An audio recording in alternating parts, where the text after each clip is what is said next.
This is putting so many different videos and so many different lessons together. So by now, you have seen so many videos about accent marks and where accent marks go and where accent marks don't go, and the natural pronunciation of words or the emphasis that words have when they don't have a written accent mark. That was one video. You saw videos about how to create formal usted commands with regular verbs, another one with stem change verbs, another one with irregular verbs, another one with spell change verbs, cargars are this, that, whatever. And the last one, and maybe the most important one for this lesson right here, is the video that you had that was about the review for IOPs and DOPs. So the lesson right now is literally kind of putting all of that together, because in all of the videos that you have watched so far, we have seen these things separately. So how do I conjugate formal usted commands depending on what kind of verb it is or what category it falls into? Or where does an accent mark go? Or how do I pronounce a word if it does not have an accent mark? Based on those, like rule 1, rule 2, if you have no idea what I'm talking about, you missed that video. And indirect object pronouns and direct object pronouns, and what do they mean and where do they go, and are they attached to the end, or do they precede, and when do we need one and when do we not, kind of stuff. So now this is putting everything together. The way that I want you to approach this is thinking about everything that I just mentioned. I want you to approach this lesson in terms of like, what are we doing? We're putting everything together. So we know that IOPs and DOPs exist in the Spanish language all over the place. So literally every single sentence, every single conversation, every single story or book or paragraph or dialogue or whatever you come across in the Spanish language could include an IOP or could include a DOP or both. But what we're going to do right now, since we have been looking at formal commands, also known as usted commands, and IOPs and DOPs, and other things like accent marks or not or whatever, we're going to put it all together. We are using formal usted commands as the vehicle through which we are going to practice using IOPs and DOPs. So again, what are we doing in this video? We're putting everything together, and once again, I repeat, we are using formal usted command as the vehicle through which we will practice IOP, DOP. When do we need an IOP? When do we need a DOP? Where does it go?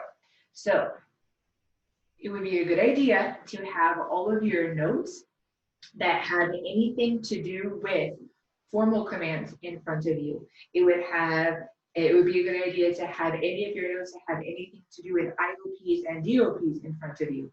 It would be a good idea to have your notes about the rule 1, rule 2, and then the accent mark thing in front of you right now.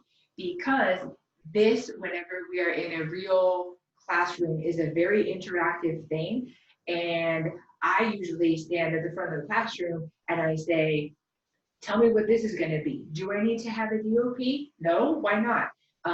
Do I need to have an IOP? Yes, why? And I wait for my students to kind of chorally respond and scream out the right answer at me. And I always tell them, I don't care whether you have the right answer or not. If I say to you, do we need to use a DOP? And you say to me, yes, but in actuality, we don't need to use a DOP. The important thing in this lesson is not whether you know, do we need to use a DOP or do we not need to use a DOP? At the beginning, the important thing is not if we need it. At the end of the day, the important thing is that you know why we need to use a DOP or why we don't need to use a DOP. So I am on purpose kind of blabbing for way too much time right now in a video so that you can get together all of your notes about any formal commands, all of your notes about the natural pronunciation of words and accent marks. And probably more important than anything, make sure that you have already grabbed your notes about IOPs and DOPs. What are my IOPs? What are my DOPs? What functions do they serve? And where they go? Attach to the end, proceed, stuff like that. So here we go. We're going to start with this. We are going to pretend that we want to put all of these sentences behind me. They're in English, and there's a little bit of a glare, and in case it's not extremely focused, I'm working with what I got. So I will read everything out loud to you. I'll make sure that I tell you how things are spelled when necessary in Spanish, blah, blah, blah. But we're going to put all of these sentences that are currently in English in Spanish. They all happen to be commands. So we have some affirmative commands and we have some negative commands. Remember that an affirmative command is a do it kind of thing, or close the door or open the door. And a negative command is a don't do it, or is a don't close the door or don't open the door kind of thing. So we're going to pretend that we're going to use a formal command, again, as the vehicle through which we're practicing the placement and usage of IOPs and or DOPs. Many students still don't know, do I need to use an IOP? Do I need to use a DOP? Okay, I figured out that I do or that I don't, but now I don't know where it goes in this sentence. So I'm hoping when you get done with this video, you will know why you need to use either and or an IOP, DOP, and where it goes and why. But you need to have your notes about IOPs and DOPs in front of you for any of this to make sense. This cannot be a passive lesson on your part. You absolutely could listen to it passively the first time around, but it is a very interactive thing where I want you to be thinking before I do something, or thinking as I'm asking a question to you, kind of looking up the answer really quick. If you don't have enough time in this video, if you have any hopes of ever learning about IOPs and DOPs, either to get a good grade or to pass or to learn Spanish, doesn't really matter. Make sure that you watch this video passively if you want to the first time, but then maybe the second time, whenever time in your busy schedule permits, go back and say, okay, I've already seen her do it once, and I followed along okay, but can I do it on my own? And for that second time, make sure you have your notes and try to figure out how I'm going to construct the sentence in Spanish to make sure that you could do it on your own, because you are going to have to do it on your own. So here we go. Again, we're using formal commands as a way to practice IOPs and DOPs. What would I need to have next to me? I would need to, other than the sentences, other than knowing the formal command that we're going to use, I need to have my rules about when do I need an IOP, when do I need a DOP, where do they go? So those rules, just very quickly, and again, I'm giving you time to grab that sheet right now or open it up on your computer or whatever.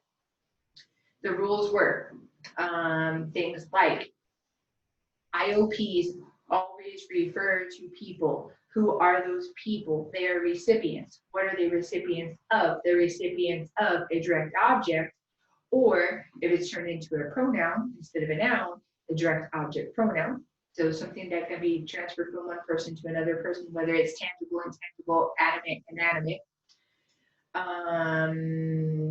IOPs modify the recipient, they don't replace the recipient. Then we looked at DOPs and we said direct object pronouns basically directly relate to the object. The object was the direct object that was a noun that was replaced by a pronoun that's now called a direct object pronoun. And what is a direct object pronoun? It's just that. It's the pronoun that replaces the direct object that was a noun. And what is that? That is something that can be transferred from one person to another person, whether it's tangible, intangible, animate, inanimate. We said that our IOPs are me, te, le, nos, les, and that our DOPs are lo, la, los, las. Then we had some rules. And the rules were things like, shortened down a little bit because you have a whole video about it. Our rules are things like object pronouns, so IOPs and EOPs. Object pronouns are attached to the end of affirmative commands. Object pronouns precede or come before negative commands. Object pronouns are attached, I already said that one. Object pronouns precede or come before conjugated verbs. There are alternate ways to do it, but the rule is that object pronouns precede conjugated verbs. We said every time you use an IOP and a DOP together, the IOP is always going to come before the DOP. We said whenever you use the IOP, lay or lace, with any DOP, lay or lace, have to change to say. And then we had the thing about accent marks, and this only will refer in our lesson right now to affirmative commands. But we said sometimes whenever you attach object pronouns to either an IOP or a DOP, whenever you attach object pronouns to the end of affirmative commands, sometimes you might have to add in an accent mark in order to maintain the pronunciation or the stress or the oomph of that original verb or command before you went and added anything to it and created, therefore, a new word. Because creating a new word does most of the time change the pronunciation, and we need to put in an accent mark sometimes so that we can make sure that we're still stressing it or putting oomph behind the right syllable before we attach anything to it. So that's your quick couple minute recap of everything that your notes on IOPs and DOPs should say, and maybe even a little bit more than that. So we're going to pretend that we're using a formal command. We're going to try to figure out what do we need to use an IOP, DOP, where do they go, stuff like that. And all of my sentences up here, I have tell me the answer, don't tell me the answer, tell it to me, the it meaning the answer, and don't tell it to me. So again, tell me the answer, don't tell me the answer, tell it to me, don't tell it to me. All of those we're going to pretend are formal commands. So the verb to tell or to say in Spanish is decir. Decir, to say or to tell. That's going to be the verb that I'm going to have to convert into a formal usted command in all of these sentences. We have some affirmative with the tell me, and then we have some negative with the don't tell me, right? But our decir, to say or to tell, is the verb that we need to convert into a formal command, usted command, in all of these sentences. If you're thinking to yourself, does it have to be a formal command? No. Whenever you do or whenever you have done two commands, aka informal commands, all of the rules about all of the placement or usage of IOPs and DOPs will stay the same, even if we were dealing with another kind of command.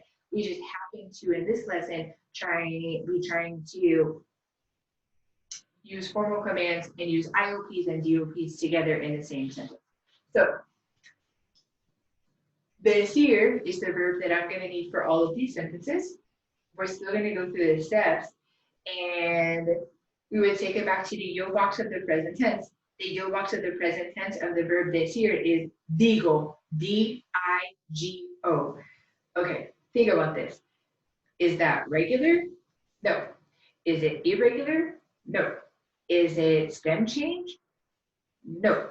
Is it cargar-zar? Does it end in cargar-zar? No.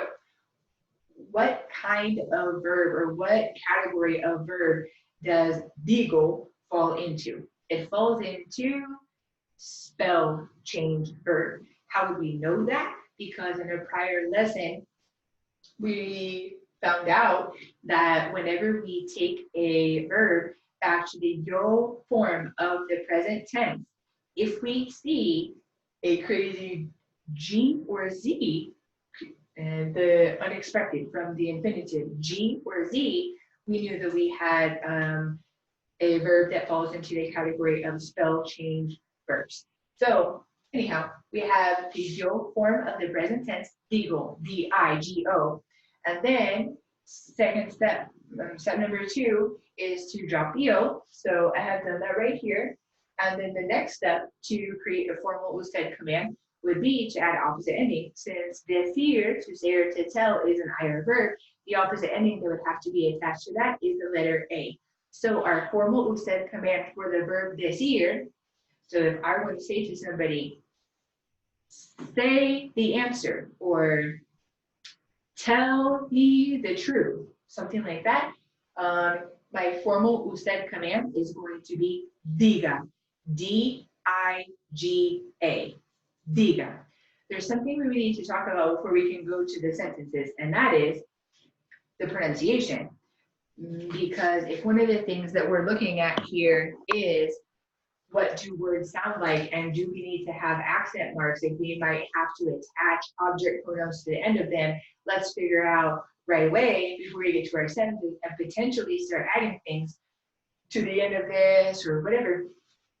Let's figure out why this is pronounced the way it is. This goes back to a few videos ago where we said rule number 1 was if a word ends in an N, an S, or a vowel, the natural stress on that word is going to fall. When there's no written accent mark, the natural stress is going to fall on the second to last syllable. So we have a rule that tells us how to pronounce this word. So the word diga, my formal usted command for decir, diga, ends in a vowel because it's spelled D-I-G-A. It ends in a vowel, and so that tells me it falls under rule number 1, and the natural stress would fall on the next to last syllable. So the syllable that is D-I is going to have the natural emphasis. And if you were learning this for the first time, maybe some of you are right now, and you say, okay, do I say that word diga, or do I say that word diga? Which way is the right way? Obviously the first one, diga, would be the correct way. So no matter what we do, if we have to, in any of these sentences, attach anything to the end of our usted formal command for the verb decir, diga, we always need to make sure that the emphasis is here, diga. And we'll see that come up in just a couple seconds. So, well, minutes, maybe. It's going to take us a while to get through the first one, but then all of the ones after that will be a little bit easier, hopefully, probably. So we have tell me the answer. First of all, we know it's a command because it sounds kind of command-like. Tell me, don't tell me kind of thing, right? So we have tell me the answer. I would ask you the question if we were in an in-person class, and I would be very patient and wait for everybody to kind of jump on board or to respond something, whether it's yes, no, or whatever.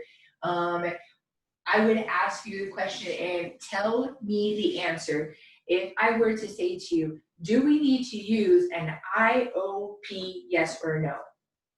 Think about that. Do we need to use an IOP, yes or no? So think for a moment, when do we need IOPs? Well, IOPs are used when they refer to people. Who are those people? Those people are recipients. They're recipients of something that's being transferred from one person to another person. So is there something that's being transferred from one person to another person in this? If I say, tell me the answer. Yes, there is something that's being transferred from one person to another person, is the answer. And is there a recipient of the answer? If I say, tell me the answer, I'm going to be the recipient of the answer. So if I were to make you answer the question, do we need to use an IOP in a sentence that's a command like, tell me the answer, you should say, yes, we do need to use an IOP. The important part is not that we need it or that we don't need it. The important part is that you understand why. So the next question is, why do we need it to use an IOP? The reason why we need to use an IOP is because there is a recipient, me, I am the recipient, tell me the answer, I'm the recipient. There is a recipient of something being transferred from one person to another person. So in the command, tell me the answer, do we need an IOP, yes or no? The answer is yes. If I ask you why, you say because there's a recipient. That would be kind of the easiest way to put it. When I ask you the question, what is the IOP? Which one of our IOPs do we need? Me, te, le, nos, or les? That should be easy. You should say, okay, who's receiving the answer? Tell me the answer. I'm receiving the answer. So what IOP do I need to use? Me, M-E. Me is going to be the IOP that I need to use for this. So we do need an IOP in this first one, and it's going to be me. And the reason for which we need an IOP is because there is a recipient of something that's being transferred from one person to another person. The next question I would ask you is, do we need a DOP? Do we need a DOP? This is where you would have had to watch a prior video when I gave an example about like second grade English class and about diagramming sentences and stuff like that to maybe know what we're doing right now. But do we need a DOP? So I gave an example in a video and I said something like, Mary gave the apple to Laura. Somebody gave something to somebody. It was an apple for sure. Mary gave, let's pretend it was Mary gave the apple to Laura. In this sentence, even in English, Mary gave the apple to Laura. The direct object, the thing that's being transferred from one person to another person is the apple. The apple is a noun. It's not a pronoun. So then we changed the sentence a little bit later in a prior video to something like Mary gave it to Laura. Let's say we replaced the direct object noun, the apple, with the direct object pronoun, it in English. The same thing is going to happen in Spanish. So when you look at the sentence, tell me the answer, basically the apple is still there because the answer is still there. My sentence is saying, my command says, tell me the answer. The thing that's being transferred from one person to another person is still in its direct object form, in its noun form. It is not in its direct object pronoun, it or them form. So do we need a DOP? No, we don't. This is our direct object in its noun form, the answer, but it has not been converted into or replaced by a direct object pronoun, either it or them yet, but it will be when we get to our other sentences. So just to recap, before we get started on this first sentence, like I said, it will take us a second or a few minutes to get this first one done, actually a lot of minutes, and then it will be easier once we keep on going. In the command, tell me the answer. Let's figure out all the pieces parts. What is the command? Tell. Well, it is diga. Do I need an IOP? Yes, because there is a recipient of something being transferred from one person to another person. What IOP do we need to use? Me, because I am the person receiving the answer in this example sentence. And do we need a DOP? No. If I were in in-person class with you and I say, okay, we don't need a DOP, why do we not need a DOP? Your answer should be to me, what you should scream back at me is, we don't need a DOP because the noun is still there, or we don't need a DOP because the object is still there, or the direct object is still there. Or maybe you could say to me, because the direct object hasn't been converted into a direct object pronoun. That would be the best answer.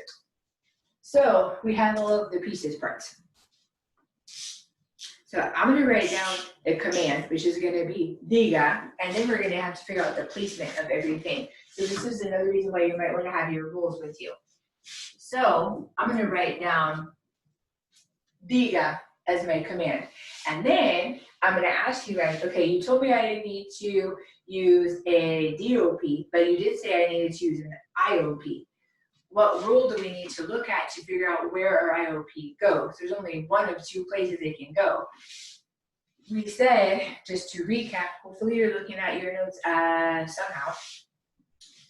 The rules about object pronoun placement with commands, there are only a couple of them. Rule 1 says object pronouns are attached to the end of affirmative commands.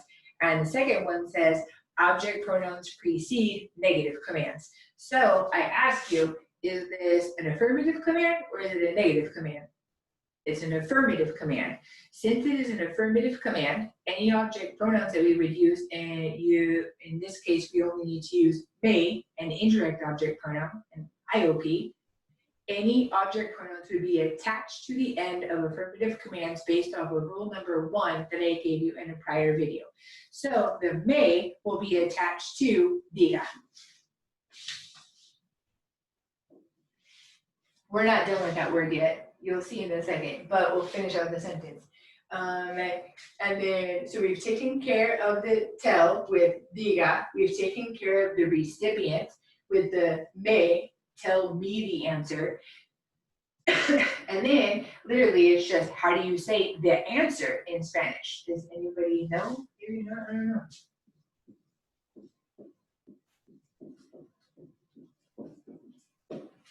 So the answer is la respuesta. There's a little bit of a glare there. Hold on, let me see if I can make it better.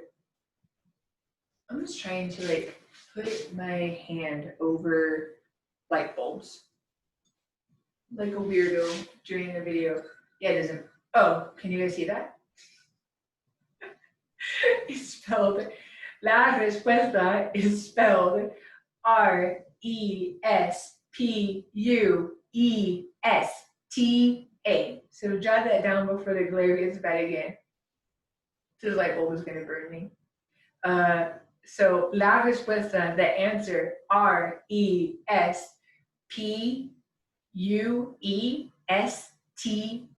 La respuesta is how you say the answer in Spanish. So to say, tell me the answer, we would want to say, dígame la respuesta. I told you we weren't done with this word. Why not?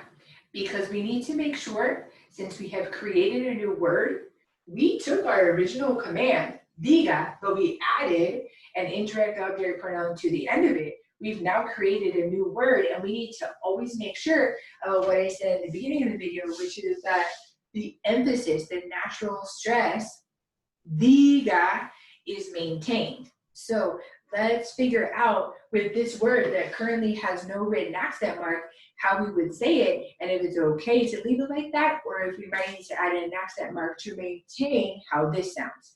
So we have this word right here. We need to figure out what it sounds like as it has currently no written accent mark. So we're going to split it up into syllables. This is going to be di, ga, me, and we can see very quickly and easily that this new word that we have formed falls under rule number 1.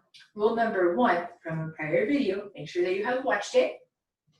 Rule number 1 says, any word that ends in an N, an S, or a vowel has its natural stress when there is no written accent mark on its next to last syllable. So if we left this word with no accent mark, the natural stress in this word would be on the next to last syllable, and it would be here on the syllable that is ga.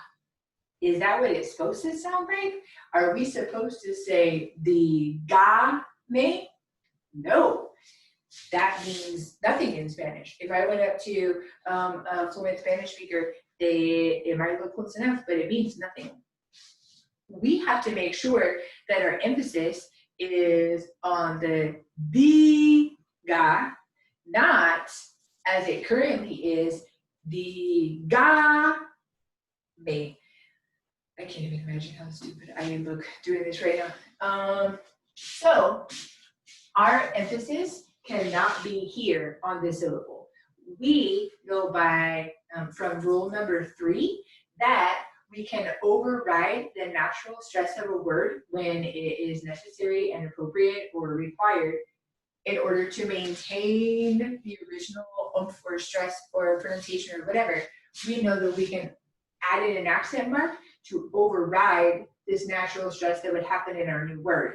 So we're going to have to put an accent mark over the I, because what that accent mark does, and we learned about this in another video of ours, what that accent mark does is it overrides rule number 1 that told us to stress it here, because we need to make sure that it's stressed here on this syllable. And so if we add an accent mark right there, now we don't pay attention to that. Now we put the stress in our voice right here over that syllable. And so now we're finally done with the first one.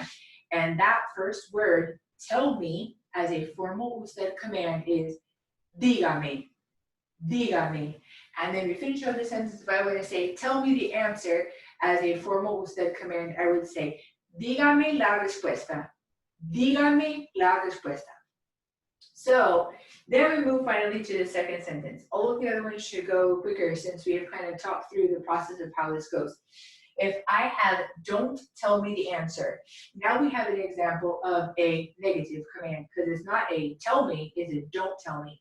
So the placement, if we have to use any object pronouns, the placement is obviously going to be different, because we have rule number 1 that says object pronouns are attached to the end of affirmative commands, but rule number 2 that tells us that object pronouns precede or come before negative commands. So that's probably what's going to happen here. We'll see in a second. So we have don't tell me the answer. So we already know that it's a negative command, and that we should be paying attention to the rules about the placement of object pronouns with negative commands. The first question I'm going to ask you is, what's our verb? What's our command? Well, that's easy. It's diga in all of them, right? So that's diga. We know it's a negative command. We know the tell portion of it, or the command portion of it in Spanish is going to be diga. And then I ask you the harder questions. Do we need to use an IOP in the sentence, tell me the answer? Tell me the answer. Do I need to use an IOP? Yes or no? The answer is yes, we do need an IOP. But more importantly, why do we need to use an IOP? We need to use an IOP because we're referring to a person who's a recipient of something that is being transferred from one person to another person. The answer, after you tell me the answer is going to be transferred to me. I'm going to be the recipient of the answer, and so we therefore do need to use an IOP. The easier question might be, what IOP do we need to use? Me, because I am the recipient. Remember, our IOPs are me, te, le, nos, les. So me is going to be the IOP. Then we go along with the same questions I asked you with this one. Do I need to use a DOP? No. Why do I not need to use a DOP? I do not need to use a DOP because the answer is still there in noun form. The answer has not been converted into a pronoun. I'm giving you a series of different correct responses, I guess, if we were in in-person class, that I would accept as the right answer. So why do we not need a DOP? Because the direct object is still there. Or maybe you could say to me, the direct object has not been replaced by a direct object pronoun. In English, it would be it or them. So we have a negative command. We know that the only object pronoun that we need to use is an indirect object pronoun. That indirect object pronoun is going to be me, and based off of rule number 2 about the placement of object pronouns with negative commands, we know that the me is going to precede the command. So it's going to precede diga in this example, and that we do not need to use a DOP because the direct object has not yet been replaced by a direct object pronoun. It's still in its noun form. So we're going to put the sentence together. The first word, since it is a negative command, is going to be the word no. And then I just said a few seconds ago that any object pronouns precede the negative command, the verb portion of the negative command. And we already know that the only object pronoun we need is me, the IOP, to modify the recipient, me or I, right? So me is going to go next. And then we need to keep in mind what we just said, which is the object pronouns precede negative command. So now we need the command, which is diga. And then we finish out the sentence with the answer. And we remember that the answer in Spanish is la respuesta. So I'll write that in.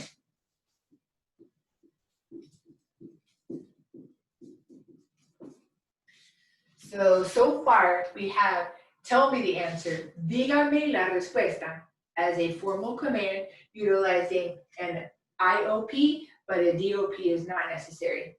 Then we have a negative command, formal command, no me diga la respuesta, no me diga la respuesta. And that is, that command, formal command, is only utilizing an indirect object pronoun because we do not need a direct object pronoun yet in this series of sentences. And then we go over here to the other examples. Tell it to me, or tell me it. Don't tell it to me, or don't tell me it. And I'm going to ask you the same question, starting with this one. Tell it to me. Is that an affirmative command or a negative command? Well, it's an affirmative command. What is going to be the command for tell? Well, that's obviously going to be diga. Then the next question, do we need to use an IOP in our sentence? And you're going to say to me, yes, we do. Hopefully, based on what you learned with these sentences. But why do we need to use an IOP? We need to use an IOP because something is being transferred to a recipient, and that's me. So yes, we need to use an IOP because there's a recipient of something being transferred to me.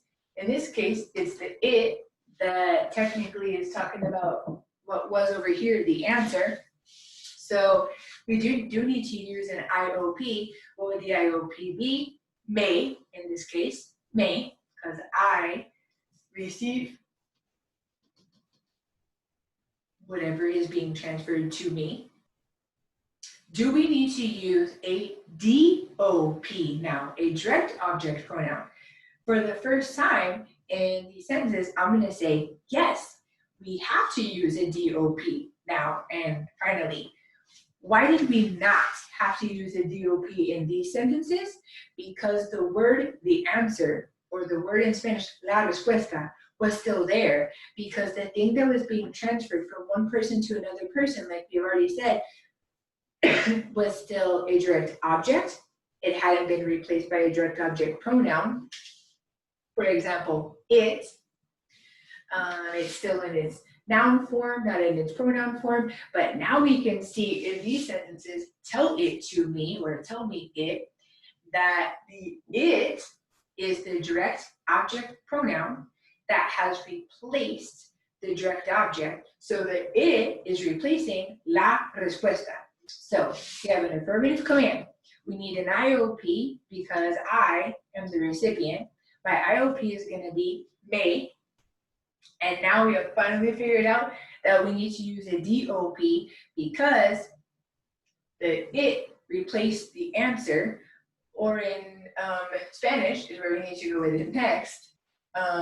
The it replaced la respuesta. So what are our possible DOPs that we could use? Our DOPs are lo, la, los, las. If we choose lo, it's because our DOP, it, is replacing a masculine and singular thing, but it's not because it's la respuesta. Los would be if it happens to be replacing a masculine plural, but it's not because it's replacing la respuesta. Las would be if it's replacing a feminine plural, and it's not because it's just the answer, la respuesta. So what's the only one that I skipped over and that we have left to choose from? La. Lo, la, los, las, those are direct object pronouns. So since we are replacing la respuesta with an it in Spanish, our DOP that's going to replace our direct object pronoun is going to be la, feminine and singular. So, what do we know so far? Because only one other thing we need to know. We know so far that we have an affirmative command. We know that we need an IOP because I'm going to receive whatever's happening here. And we know that the IOP that we're going to have to use is may, because again, I am the recipient, and that's the appropriate indirect object pronoun to match the recipient. We also finally know that in this sentence, we have to use a DOP. If we were in class and I said to you, do we need a DOP? And you said to me, yes, and I said, why? You should say to me, because the direct object has been replaced by a direct object pronoun. So again, the direct object, la respuesta, or the answer, has been replaced by it, which is a pronoun, happens to be a direct object pronoun, and in Spanish, it is a feminine and singular direct object pronoun because it replaced something that was feminine and singular. So one other thing that we need to know, well, maybe two other things. Whenever we use an IOP and a DOP together, which we are doing in this sentence, remember our IOP is may, our DOP is la. Whenever we use an IOP and a DOP together in the same sentence, which one always comes first? If you watched a prior video or have your notes next to you, whenever you use an IOP and a DOP together, the IOP always comes first, or the IOP always comes before the DOP.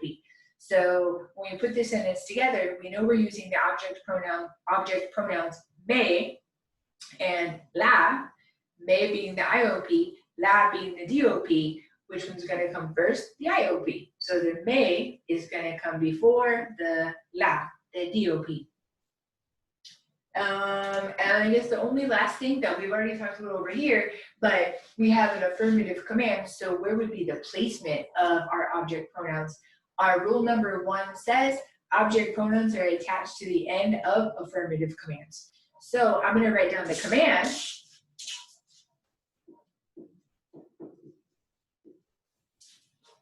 Diga, and then all object pronouns are attached to the end of diga. So we said first is going to come our IOP, and that will be may. And then we're going to attach still to that our DOP, which is going to be la. All that one word with a period at the end. It should be pronounced dígamela. Dígamela, tell it to me, or tell me it. Dígamela. But let's see, we've created this new word, and let's see, based off of our natural pronunciation, natural stress, natural oomph in the word, if we need to add in an accent mark. Remember that we need to make sure that we are always maintaining the integrity of the original pronunciation of this that we started with. Diga. So let's see if we are, and if not, we need to add in an accent mark to override whatever natural thing is happening with no written accent mark. So this new word that we've created is going to fall under rule number 1. Why? Because rule number 1 says if a word ends in an N, an S, or a vowel, and this does, because it ends in an A, then the natural stress on this word with no written accent mark is going to be on the next to last syllable. So let's see where our natural stress would be if we didn't add in any accent mark. So it would be diga, me, la, if we split it up into syllables, and the natural stress in this word would fall right there on the may. That's not okay, because if I walked up to a fluent Spanish speaker and if I put the oomph in this word on the may syllable, it wouldn't mean anything. I cannot leave it pronounced, oh gosh, this is hard, dígamela. It cannot be dígamela. Remember, our emphasis needs to always be on the syllable diga, right? So this is the natural pronunciation or stress of the word if we don't add in any accent mark. But how do we override that? By adding in an accent mark wherever we need the word to be stressed. And we need the word to be stressed like it was originally over there. So we're gonna add in an accent mark over this I, and this accent mark now overrides this natural thing that was happening. So now we're done with this, and tell me it, or tell it to me, referring to the answer that we had in the other sentences, is pronounced dígamela, dígamela, and it is spelled Digamela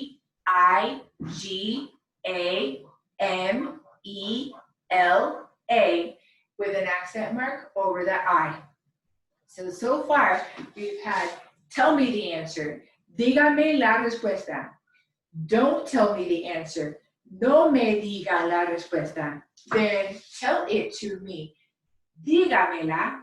And now finally, we're gonna have our negative command, don't tell me the answer. And I'm gonna ask you the same questions and pretend like you're responding to me. So we have negative command. We should think about where placement might go in case we needed to use any object pronouns. So rule number 2 says object pronouns, whether they be IOPs, DOPs, both, object pronouns are attached to the end of affirmative commands, but object pronouns precede or come before negative commands. So we have a negative command. If we have to use any IOP or DOP, our object pronouns are going to precede or come before the word diga, which is our command. In this case, formal said command, but it could be some other one if we wanted to. Since it is a negative command, it's going to start with the word no. And now we get to the harder questions. If I say to you, tell it to me, or don't tell me, if I say to you, don't tell it to me, or don't tell me it, don't tell it to me, or don't tell me it, do I need to use an IOP, yes or no? The answer is yes, because there would be a potential recipient. That recipient is going to be me, or I am the recipient. So what IOP do I need to use? May. And then the next question, and second to last question is, do I need to use a DOP, yes or no? And the answer is yes, I do need to use a DOP. But the more important thing is, why do I need to use a DOP? Well, because the it has replaced the answer. The thing that is being transferred from one person to another person is a pronoun. Or, again, the better response would be, yes, we do need to use a DOP because the direct object has been replaced by a direct object pronoun. In Spanish, my direct object pronoun in this series of sentences, or this set of sentences, would have to be feminine and singular, because what is it replacing? It's replacing a feminine singular noun, aka a feminine singular direct object that was being transferred from one person to another person. So my direct object pronoun will have to be la. And then the last question I'll ask you if we're going to put this sentence together would be, which one comes first? Whenever we use an IOP and a DOP together, which one always comes first? The IOP always comes first. So we have a negative command. You said we do need to use an IOP, may.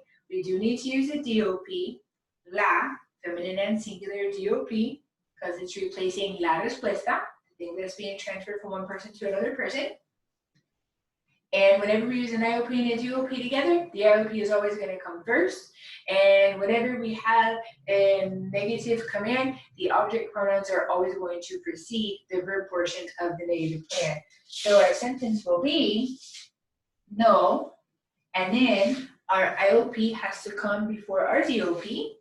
So I'm going to put may, and then I need my DOP, because we have my IOP, so I need the DOP, so I'm going to put la, And then the very last word of the sentence is actually the command itself, diga.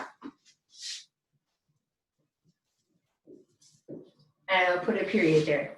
So we have, tell me the answer, dígame la respuesta, don't tell me the answer, no me diga la respuesta, tell it to me, dígamela, and don't tell it to me, no me la diga, no me la diga. That is just step one of what we're going to do with this set of 4 sentences, but I wanted to take this set of 4 sentences and kind of show you everything that could be done with them. So I'm going to pause the video, write kind of a second set of sentences up on the board that's going to morph them just a little bit and show you how to use some of the other things with IOPs and DOPs that we have already seen in a previous video.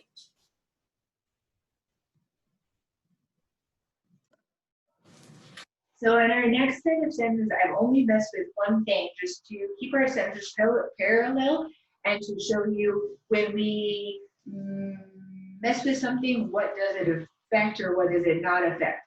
So remember that our first set of sentences here used to say, tell me the answer.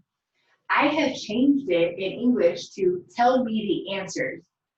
If I were to go through and read all of them to you, our new English sentences, so that you can look back at what we had a few minutes ago, our new English sentences are, tell me the answers, don't tell me the answers, plural answers, tell them to me, and don't tell them to me. So again, our new English sentences are honestly the only thing we're messing with, or the only thing that I have changed is the direct object, the answers.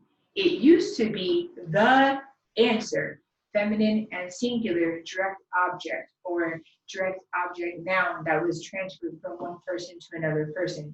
And then when we got over here, it used to say, tell it to me, don't tell it to me. But now our direct object pronoun can't be it, it has to be them, because our sentences now include a plural thing that's being transferred from one person to another person, or better said, a plural direct object over here on this side, and over here on this side, it has to be a plural direct object pronoun, and in Spanish, it's going to have to be a feminine and plural direct object pronoun. Why? Because in Spanish, the answers, I've already done it for you, so I'll show you, is feminine and plural. So that's going to affect our direct object pronoun over there. If you're asking yourself, am I going to be asking you, do I need an IOP? I'm not going to be asking you that question in this set of sentences, or what is my IOP? I'm not going to be asking you that question because in none of these new sentences have I changed whether or not there's a recipient, and I haven't changed who the recipient is. My sentences are still tell me or don't tell me. So yes, we do need an IOP still, and my IOP is still going to be me. Once again, why? Because there's still a recipient, and because I haven't changed who that recipient is, and so the IOP is still going to be me, because I'm receiving the answers still, or now. So our new English sentence, tell me the answers, plural answers. In Spanish, the diga stays the same as in our last set of sentences. The me stays the same as in our last set of sentences. So dígame remains intact. The only thing that changed was literally the noun or the direct object noun, la respuesta, changed to las respuestas. Wait, let me find the light bulb that might glare. Can you see it a little bit better? Maybe? The answers, las respuestas is how you say the answers. So tell me the answers, dígame las respuestas.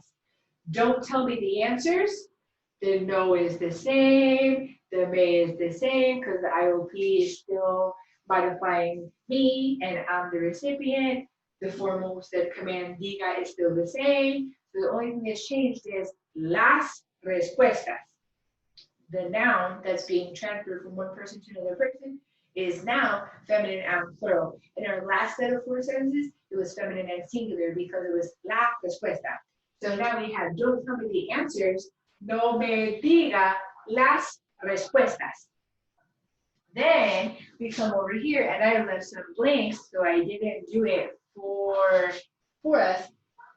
In English, we used to have tell it to me, meaning tell the answer to me, tell it to me.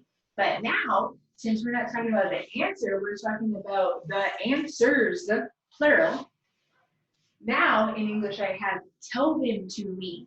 Y'all, I'm gonna flunk this quiz. Tell me the answers, huh? Tell them to me, please. Tell them to me. So the them, what is that? In English, that is a direct object pronoun that replace the answers. In Spanish, our direct object is feminine and plural, las respuestas. And so our direct object pronoun that is replacing las respuestas also must be feminine and plural. So we have 4 options for direct object pronouns. We already went through them before, but we have lo, la, los, las. Which one do I need? I need the only one that is feminine and plural. So I'm going to tack las, my feminine and plural direct object pronoun, onto the end of what I have up here. All one word and with a period at the end. So our new word here is dígamelas. Dígamelas. All one word. Please keep in mind that all of the rules are still intact in terms of, do we need an IOP? Yes. Do we need a DOP? Yes or no or whatever. The placement, when we have an affirmative command, the object pronouns either on this side or this side, whether we needed just an IOP or whether we need an IOP and a DOP, the placement within its affirmative command, any object pronouns will be attached to the end, like in this one. If it's a negative command, all of the object pronouns, if we need any, will precede, like in this one. So some people will ask, well, do we need to change the accent mark in this one? And that is a really good question. I don't know if anybody thought that to themselves, but oftentimes in a real in-person class, people will ask that. And I say to them, luckily, no, but I would like for you to understand maybe why we don't need to change the accent mark. We've created a new word. It's different than the word that we had up there before. So let's do a check analysis. The answer is no. We don't need to change the accent mark, but let's figure out why. Because from a prior video, the rule says if a word ends in an N, an S, or a vowel, the natural stress on the word is going to be on the next to last syllable. So that was rule number 1. What we had written up here in our last set of 4 sentences was a feminine singular direct object pronoun la. So the word used to be dígamela. That word ended in a vowel. This new word ends in an S because our direct object pronoun is feminine and plural, las, right? So remember, rule number 1 says again, if a word ends in an N, an S, or a vowel, so our old word ended in a vowel, an A, and our new word ends in an S, so it still falls under rule number 1. The natural stress in that word, if we didn't add in the accent mark, would still fall on the next to last syllable, which would still be here on the may, and it would still be wrong because we need our accent or our oomph or our stress to be here, gosh, and so our accent is still going to fall in the same place. And then finally, we come here to our last sentence. Don't tell me the answer. Don't tell me the answer. And converted into from an object pronoun to now a direct object pronoun, and it is don't tell them to me. I don't know, just somebody just make sense. No, you're not talking to me. This tells you that I am really used to teaching in-person classes, and I feel like somehow y'all are going to talk to me. So remember, we had our original set of sentences. I'm going through this all again because it gets a lot harder in our next set of sentences for most students.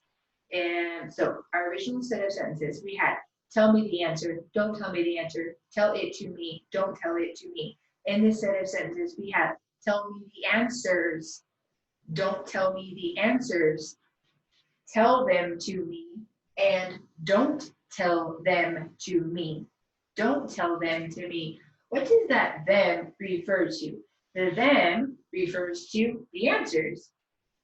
Hey, I don't want to get in trouble on this quiz. Never mind, don't tell them to me, right? Them is the direct object pronoun, even in English, that replace the answers. In Spanish, we would have to have, once again, just like we did up there, a feminine and plural direct object pronoun that replaced the direct object, which was also feminine and plural, and is stuck with las respuestas over here. So again, the placement of everything is going to be the same as we had before, all the same things are full intact, and the feminine plural direct object pronoun that I need to put in here is going to be las. So our new sentence is no me las diga. Just to recap, these four, tell me the answers, dígame las respuestas, with an accent mark on the I. Don't tell me the answers, no me diga las respuestas. Then over here, when we need to use both an IOP and a DOP, tell them to me, dígamelas. Dígamelas. Why is it las? Because we need a DOP, that's feminine and plural. We have to remember our accent mark over the I. Dígamelas. And last but not least, don't tell them to me. Don't tell them to me. And it will be no me las diga. No me las diga. And why again is it las? Because we need a feminine plural direct object pronoun that replaced las respuestas, which was our direct object in the form of a noun before it got changed to the pronoun them in English and las in Spanish. And just to tie up in a nice pretty bow, why do we need may? Because I'm still needing to be modified as the recipient of the potential answers. And why is it in this order? Because we know that we have a negative command and object pronouns must always precede the command. And why does the may come before the last, or AKA why does the IOP come before the DOP? Because we have a rule that says that it's always like that. We're going to morph these sentences one more time, and this is where most people have difficulty, because in the next set of sentences, I'm going to be, let's call it, messing with something else in the sentence. So we'll do that next. So now I mixed with something else. In the first set of sentences, it was tell me the answer and tell it to me, and I was the recipient, and the thing that was being transferred from one person to another person was feminine and singular. And the second set of sentences, I left myself the recipient, so the IOP was going to continue to be may, but I changed the thing that was being transferred from one person to another person, so I changed the direct object on this side, which then affected the direct object pronoun on this side, and everything had to be feminine and plural with las respuestas, or las as the DOP. And now in this set of sentences, I have left it the answers and them. So when you see the answers on this side, the answers is still the noun form of the direct object, which is the thing that transferred from one person to another person. When you see las, On this side, the last is still the feminine plural direct object pronoun that replaced las respuestas. So what did I mess with? I messed with the recipients. So now none of these sentences say anything about tell me the answers, don't tell me the answers, tell them to me, don't tell them to me. Now it's she is the recipient. So our new sentences are nothing related to the answers, so the direct object, or nothing related to las, the direct object pronoun that is feminine and plural. Nothing dealing with that has been changed from this set of sentences and to from our last set of sentences to this set of sentences. What have I messed with? Again, the recipient. Now it's not tell me, don't tell me. Now it's tell her, don't tell her. So we're going to see what other of our rules will come into play by changing the recipient. So our new English sentences, in the event that you can't read them very well or whatever, our new English sentences are tell her the answers, don't tell her the answers, tell them to her, and don't tell them to her. So again, our English versions of our sentences, which we're going to put in Spanish, tell her the answers, don't tell her the answers, tell them to her, and don't tell them to her. So we're going to have to think about another rule or two in just a second. With tell her the answers, I'm not going to go and ask y'all, do we need an IOP, do we need a DOP, blah, blah, blah, blah, because we already did that a lot in the first portion of this video and the second portion of the video. We know that in all of these sentences, we're going to need an IOP. We know that. How do we know that? Because there's a recipient or a potential recipient in every single one of these sentences with tell her, don't tell her. Obviously, you all can see the pattern that on the left side here, we're only going to be needing an IOP because the answers or las respuestas are still in their noun form. The direct object is still in its noun form.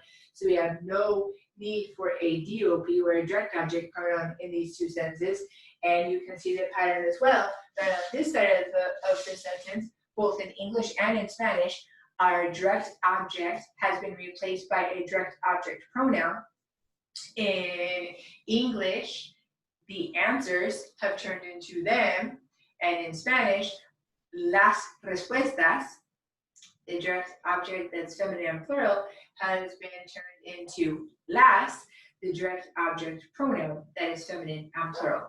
So none of that, it has been messed with. That still remains intact. Remember, the only thing that I messed with now in this third set of sentences is who is receiving the answer, so the recipient. The only thing that you need to preoccupy yourselves with in this set of sentences is the indirect object pronoun and what happens to it and what is it and where does it go and stuff like that. So with tell her the answers, we know that our potential IOPs are me, te, le, nos, les. So hopefully you took my advice a while ago when this video started and you have your notes with you so that you can look and really quick see like what are my IOPs and what are my DOPs and what are the rules and whatever, because that will help a lot. But if you don't, again, my IOP options are me, te, le, nos, les. Which one of the IOPs is going to modify her as a potential recipient? Remember, our first sentence is tell her the answers, or if you wanted to word it differently, tell the answers to her. What IOP do we need? It would be le, obviously, because when it was me, it was to me. If it happened to be they, it would be to you. If it happened to be nos, it would be to us. If it happened to be les, it would be to them or to y'all, or right? It's the third person plural recipient, but we have a third person singular recipient. So tell her the answers or tell the answers to her. We're gonna need le as our IOP in this new sentence. So tell her the answers. Dígale. Dígale las respuestas. Dígale las respuestas. A lot of people will say, okay, well, this le could refer to him or to the professor or to the student or to the neighbor or to the friend or whatever. How do we know we're talking about tell her the answers? Honestly, we don't, and we don't have to. We assume that there is context already in life, in a dialogue, in a story, just in life, in a conversation. But if we wanted to be a little bit more contextually complete, we don't have to. We could add in a ella, in one or two different places. I'm only going to mention this once because it's not grammatically necessary, but if you want to, you can. So we can leave it just like this. Díganle las respuestas, and we're just going to assume that in life we have context. But if we wanted to make it more clear about this to her kind of thing, we could either say, dígale a ella las respuestas, or we could add in a ella at the end and say, dígale las respuestas a ella. Do we have to? No, absolutely not. Sometimes students ask me other questions when we get over here, but I will tackle that in just a second in terms of I don't see enough context there, how to really know what we're talking about or who we're talking about or whatever, but I'll answer that in a second. So our first sentence, tell her the answers. She is the recipient. And we have, dígale las respuestas. The le referring to her as the recipient. In our next sentence, don't tell her the answers. It's going to be the same kind of thing. We're going to have, no le diga las respuestas. Don't tell her the answers. She is the recipient or the potential recipient of the answers. And our IOP options are still me, te, le, nos, les. And so all of the rules about placement and all that kind of stuff are still the same. And our new sentence is now, don't tell her the answers. And in Spanish, no le diga las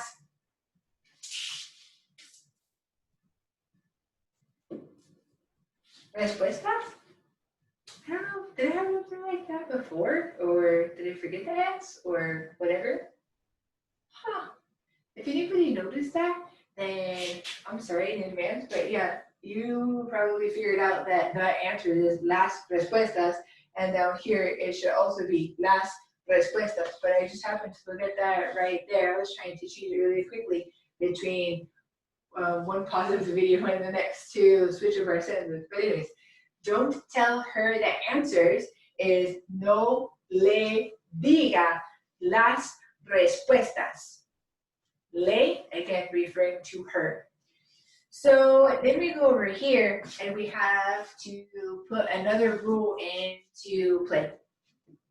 There's that rule that says, whenever you use the IOP, le or les, with a DOP, le or les must change to say. So again, that rule that says, whenever you use the IOP, le, or the IOP, les, with any DOP, le and or les must change to say, SE.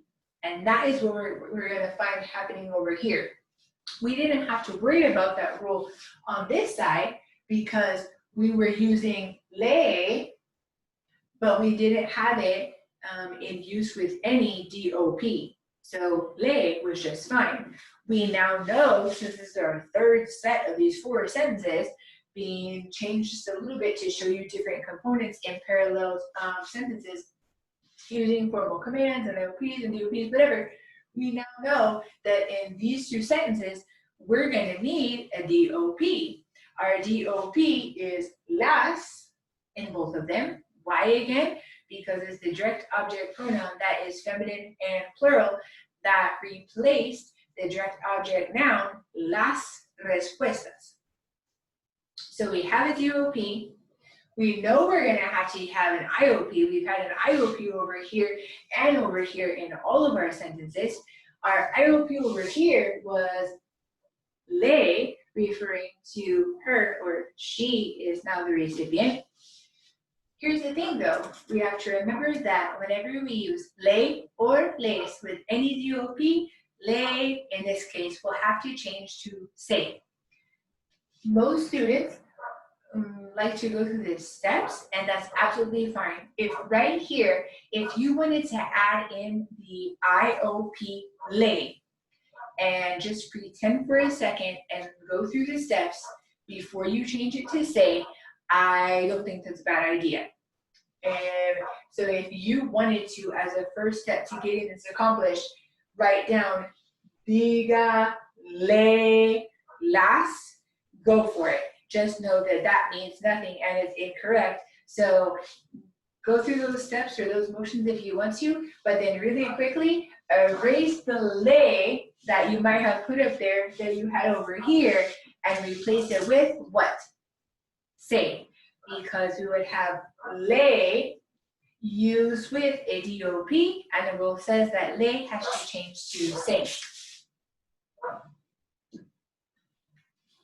So tell them to her, the them referring to las respuestas is going to be dígaselas, dígaselas. Diga being our formal usted command. Say, which was le, referring to her being the potential recipient, but changed to say because it's used with a DOP, which is las, because it is in its feminine and plural form, because it was the DOP that replaced las respuestas. So our new sentence, tell them to her, dígaselas. So I said a few minutes ago that some students asked me a question like, over here, how do we know we're talking about her? This le could refer to anybody. And I said you could add in a ella if you wanted to. You could also do that here, and you would add it into the end. So if you wanted to throw in and make this a little bit more contextually complete, you could throw in a ella at the end, and it's not wrong, it's not right, it's not more common, it's not less common, it's fine if you want to. I mean, it's right, but it's just not necessary. You could leave it just like this, assuming that we already have context in life. So we could say, dígaselas, or we could add in a ella at the end and say, dígaselas a ella. And then the other question students ask me often is, okay, how do we ever know where this last is referring to? We don't, and we can't ever know. If we don't have the sentence in English, or if we don't have these sentences over here that have the words las respuestas in them, we will never know what this DOP is replacing if we don't have any context. And it can never be any other way. Why? Because of a rule. If you remember in a prior video, we said something like IOPs modify the recipient oftentimes, but DOPs replace. So the direct object pronoun las simply replaces las respuestas in this example or in these examples, and there's no way to shove in anything that is more clear about the answers or las respuestas ever again, because las respuestas has been officially replaced by the DOPs. It works the same way in English.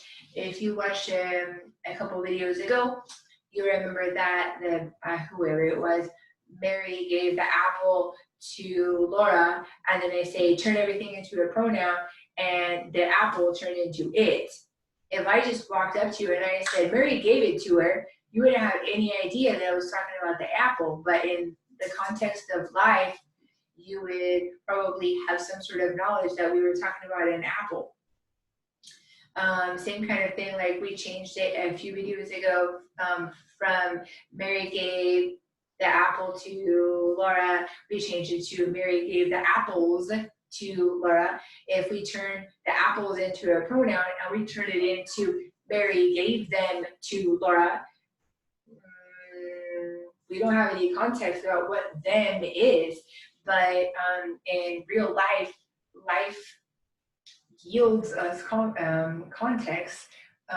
So dígaselas is the most common and appropriate way to have this. We can never be any more clear about the DOP that has replaced. But if we wanted to be a little bit more clear about to whom, we could put in a, ella at the end. And then last but not least, we have don't tell them to her, them meaning the answers, right? The direct object pronoun that has replaced las respuestas. So that is why we have the las here. We know that she is the potential recipient, so don't tell them to her. So we know from these over here that le is the responding or appropriate IOP to modify a third person singular she or her. And so again, I'm going to tell you that some students would want to, in this blank right here, throw in the word le as a first step and say, no le las diga. If you'd like to do that as a first step, go for it. Just know that it doesn't mean anything. And then make sure you've got a second step, which makes it correct. And why can't we leave the le there? Because we have the rule that says, whenever you use the IOP le, like in this case, or les, with a DOP, le and les must change to what? Say, just like we had up there. So our final sentence in this series of 4 sentences that we've changed 3 times is no se las diga. Once again, diga is our formal usted command for the verb decir, which means to say or to tell. Las is our feminine, plural, direct object pronoun that replaced las respuestas, the answers. Se used to be le because it was the third person singular indirect object that modified ella or she or her. And obviously the no is right there because it is a negative command. And the placement of everything, remember, object pronouns are attached to the end of affirmative commands, and object pronouns precede the negative commands. If you know everything that we have done in this video, or even, first, if you know everything that we've done in this video, then you know about as much damn many things as you can know about IOPs and DOPs and formal commands, and where do the IOPs go and where do the DOPs go and when do we need one and when do we not. And my hope is simply knowing that you have studied indirect object pronouns and direct object pronouns before in previous chapters, in previous classes. My hope is literally just when you stop watching this video that something will click a little bit easier, or something will make a little bit more sense than it did when you first started watching this very long video. So I hope that it's helped. Hope. We're actually going to take some of this stuff one step further, because there's one rule on that list that I gave you a little bit ago, a few videos ago, that we haven't put into action yet, and we are going to. But for right now, I hope just maybe you understand IOPs and DOPs, when to use them and where they go a little bit more than you did, even however long this video has been, that long ago. That's my hope.